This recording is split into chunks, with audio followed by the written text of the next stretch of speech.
floating off the ground. What will your brain figure out to do to get your big toe down? Lean forward. It'll lean forward and also bring your knees in. So a lot of your clients that have a valgus knee position when they squat, it's not because they have tightness here and weakness here. Maybe they do. A lot of it is because they're trying to get the big toe down to the ground. How you get the big toe down is what we just did. You do your release, you get your activation, so now you get your big toe down on the ground. Okay? Keep your big toes down, make sure your fifth toe, digit number 5, your little toe is down on the ground. Okay? Now, from here, keep the weight equal. Big toe, small toe, heel. Okay? Equal, big toe, small toe, heel. Because what have you all been taught to do with your feet? Unless you've been in Pilates. What have you been taught to do with your feet? Be in the back. And Yeah, keep your weight in your heels. Big Okay? toe up. Big toe up. So slide your weight back in your heels and tell me what happens to the weight on your big toe. Goes up. Goes off of it, right? You want the foot to go longer, wider, and the arches to lower. You need the weight over your entire foot to make that happen. You can't have your weight back on your heels and keep that big toe down. Okay? Cool.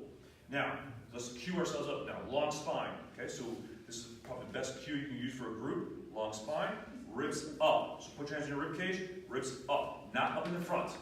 Ribs just straight up. Think of an accordion. You're thinking of an accordion, you're decompressing that accordion, you're getting long through your spine. Okay? Take a couple breaths into your thumbs.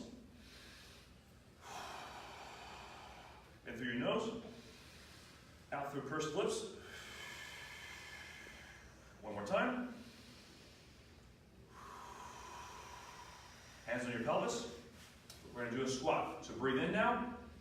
As you breathe out, squat down. Stop right there. Where should the weight be on your feet now? Flat. Flat, equal, big toe, small toe, heel, wiggle your toes. Your toes should not be gripped into the ground. You want to feel the foot is spreading, getting wider, and the weight is where right now? Across the foot and where else? In your glutes. It should not be where? In your knees. As long as you're hinging, the weight stays back in your hips, you shouldn't take it in your knees. You feel it in your knees because you're going forward, you're not hinging to create that load into your glutes and maintain that foot tripod position. Okay? So now come up and breathe out, squat back down. Breathe up, breathe in to stand up, breathe out to squat. Breathe in to stand up, breathe out, squat. Awesome. Now, let's turn this into a split squat. Bring your feet together. Same idea. Keep your foot tripod. I'll step forward just a little bit. Let's all step back with your left leg in a moment. Long spine. Reset. Always reset. Long spine, rib cage, hands on the pelvis. So that way, you know that the person is at least aligned through here. Now from here, keep your weight. Everyone keep your weight on the right leg. Okay? Slide your left foot back. But again, you should still be squared up. So TPC still aligned, pelvis still straight forward relative to your foot. Okay? Breathe in. Breathe out. Now come into your split squat position. Stop right there. Where should the weight be in your foot? Your front foot. Even. Big toe, small toe, heel. Where should the weight be in your hip? Glutes, yes. Should you feel exactly like your squat? And should you feel it in your knee? No. No. Okay? Breathe in to come up. Breathe out. Stop right there. How much weight should be in your back leg? Very little. Very little. About 10%, 20% max. Why would somebody feel pain in the backside of their back knee? Because they're doing what? They're leaning back on the back foot. Okay? Keep the weight up over top. If you notice my TPC, where is it? It's hinged forward, yes? Yes. I'm not upright like this. That hurts my knee. This loads my hip, no knee pain. Okay? Come back up. And come back down. Stop right there. Wiggle your toes. Make sure your toes aren't gripping. Good. Awesome. Now come back up. And where should you feel that? Glutes, exactly. Okay? Switch sides now. Let's start from the beginning. Just going to keep reinforcing this. Long spine, thorax over top of your pelvis, hands on your pelvis. Set your left foot tripod. So big toe, small toe, heel on your left side. Slide that right foot back now. Okay? Weight should be primarily where right now? Front foot, front leg. Okay? Breathe in. Breathe out. Come into your split squat position. Where should your weight be right now? Where should you feel working a whole lot? Glutes. Yeah, quads are working, yes. Hamstrings are working, yes. But most of the work should be done by what? Glutes, exactly. Of the forward leg. Breathe in to come up. And breathe out. Hinge. Awesome. Breathe in. And breathe out. Breathe in to come back upright. Nice. And relax. Awesome. Cool. All right. Now, this is probably the second most, after breathing, after hip hinging, the third pattern we do for clients that have knee problems, hip problems, back problems, are step outs. It's basically just a variation of what we just did. Okay? So let's start from the beginning again. Long spine. Set your TPC, hands on your pelvis. Set your foot tripods. Do your hip hinge right here, okay? So where should the weight be in your feet right now? Equal, yeah. Big toe, small toe, heel. Let's also keep your weight on your right leg, okay? Weight is on your right leg. You should have your glutes should feel very full now in your thumbs because we're biasing that position by the anterior pelvic tilt position here. Keep the weight on your right side. Step out, touch your left toe, and then come back in. Good. Do the same thing. Step out, touch, come back in. Do it again. Step out, touch, come back in. One more time. Hold that right there. Where should this weight be right now? Right leg in your glute. And where should the weight be on your foot? Even. Foot tripod, come back. Awesome. One more time. Step out, come back. Which leg are you working? The moving leg or the stationary leg? Stationary. You're teaching the glutes, you're teaching all the quads, the hamstrings, you're teaching your core to maintain alignment and control. Hip, knee, ankle, foot. Now stay there, right there, because this will become your balance exercise. Now stand up from there, keep the weight primarily still on the right side. That's how you start teaching people how to balance. Because from there, now lift your left leg up, that will just be your single leg balance. That's how you start teaching people how to balance on one leg and align hip, knee, ankle, and foot. Okay, cool. Let's come back to the starting position. Check it out. Okay, start from the beginning. Long spine. Ribcage over top of your pelvis. Set your foot tripod on both sides. Hip hinge. Get the weight back in your hips. Now keep the weight primarily on your left side. Okay, toes long. Foot tripod. Step out with your right leg down. Come back. Do it again. Come back. Do it again. Where should the weight be? On the left leg. Left leg, mostly where? Glutes. What if somebody says, I feel it in my knee? What are they probably not doing? Hinging enough. What if they feel it in their low back? What are they probably not doing? Hinging enough.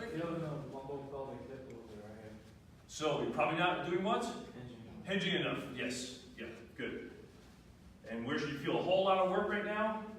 Glutes. Exactly. And then slowly come from here, back upright, and now lift that right leg up. So now you're transitioning into single leg stance. Okay? Cool. Everything makes sense of then he does at work now. All right, so last progression. For your clients that have knee pain, and that doesn't work so well for them. It should work well, but if it doesn't, we'll go with hip hinge. Okay, so this is your hip hinge progression. So let's start again. Long spine, thorax over top of your pelvis, hands on your pelvis. Move your feet just a little bit wider than hip width apart, okay? Set your foot tripods on both sides. Wiggle your toes so your toes aren't gripping the ground. Big toe, small toe, heel. Knees bent slightly. Breathe in. And as you breathe out, feel as if you're pouring water outside the bowl or out the front of the bowl. Where should the weight be right now? Glutes. And where else? Flat feet. Flat feet. Big toe, small toe, heel. Wiggle your toes, make sure the toes aren't gripping. Awesome. Breathe in to come back upright. And breathe out. Hinge. When do you stop your hinge? When you no longer feel what? Rotation of your pelvis. So you may need to teach your clients how to feel that, because most clients can't feel it initially, but you'll teach them. Breathe in. Breathe out. Good. You should feel also stretched where? Hamstrings, exactly. Nice. And you should not feel it where though? Knees. Knees or back, exactly. Breathe in. I heard a doctor say, we were speaking at a medical fitness conference, breathe out. You shouldn't deadlift. I'm like, how do you get to the floor if you don't know how to deadlift? I mean, deadlift is basically just hip hinge, right? You should teach people people how to hip hinge before they deadlift, but you need to teach people how to deadlift because that's how you lift a heavy package or box or kid off the floor, right? Cool. Amen. Talk to Nancy. Feet back together now. Because now here's your progression. This is a progression too many people don't use. Not enough people use better English. Not enough people use this progression. Again, align. I'm just doing this so you just keep reinforcing this with your clients, okay? This is so powerful. Hands on the pelvis. Hinge. Okay? Now from here, slide back. Slide your left foot back. So keep the weight on your right. So I'm talking, we're all talking the same thing. Now, come upright. Now, do your hinge. Hinge. You stop. Stop right there for a second. I'll look over here first. What you want to make sure is your client maintains TPC and doesn't go this direction. You see that? Make sure that their pelvis is square up. So you want to make sure they stay squared up here and they're not rotating off. Because this is what your clients are doing. That's why it starts bothering their back and they never get their glutes better. They start rotating off like this. So square them up. Make sure they stay squared up to their foot. Okay? And again, where should you feel a tremendous stretch right now? Glutes and hamstrings. Especially that lateral hamstring. The lateral hamstring, when tight, will pull you and rotate you away from that forward leg. That's what will also drive your knee valgus. So you really want to make sure that pelvis stays squared up to that forward leg. Come back up. And one more time. And relax. Nice. Come back up. Bring your feet back together. I've been doing squats wrong my whole life. It's okay. That's why you're here. Okay, align. Stack. Hinge. Slide your right foot back. Breathe in to come upright. And breathe out. You should be squared up. Your body's going to want to take you this direction, away from being square. Make sure the pelvis squared straight up to that forward foot, and you really feel a good stretch in your glute and hamstring. Breathe in. What's the best way to make your glutes look better and function better? Is to do what? Hinge. Doing this, exactly. Teach eccentric loading. Stop focusing on concentric loading. Focus on the eccentric loading, and then the glutes will know what to do once you eccentrically load. Breathe in, and breathe out. Good. Nice. Your last progression, not too many of our clients, very few of our clients actually get to this progression, but here's your last progression. Long spine, ribs, hands on the pelvis, set your foot tripods, hinge. Hinge as far as you can. Now, slide your left foot back. Lift that left foot off the ground now. Reach your hands out now. Hold that. If you can't hold that, then this is not a good pattern for you. Stand up. Put your hands back on your pelvis. Hinge. Your pelvis should stay squared up to that forward foot. Reach your hands out. Stand up. Where should you feel this if you're doing this properly? Glutes. Last one. If you can't maintain alignment, what do? Just go back to the split stance, right? Nothing wrong with it. Yeah. You see how hard that is to do it right? Yeah. So how many people do you think are doing single leg deadlifts like this and actually doing it well? No. No one. Okay, this is not no one. Very few people. Like 1% of the people, okay?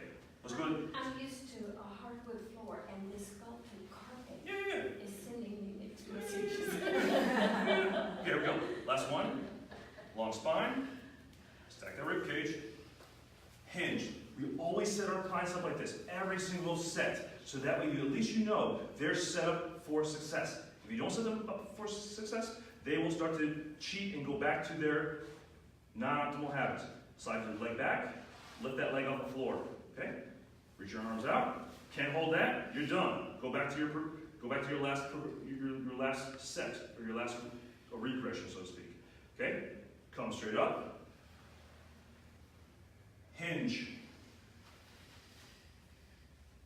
Keep the hip, knee, ankle, foot aligned. Look down. Make sure your foot's not gripping the ground. Come up. Crazy hard, yes? Yes. Come down one more time. Put your hands on your pelvis. Make sure that pelvis is still squared up. Mine is not. I just make it look like it is. It's really not. That's a little better. That's real hard. And now come back up. Crazy hard, yes? That was 3 repetitions. 3 repetitions. Okay? So that was basically your whole progression. Going from activating your foot. The only thing we didn't do is release. Release your foot, activate your foot. Release around here if you need to. Teach hip hinging, then you need to do your squat progression, your knee dominant progression, or your hip dominant progression for your clients that maybe have knee problems. But you want to get them doing as many of these patterns as possible. The most challenging issue for our clients, or for our industry, for us as US fitness professionals, is the progressions, right?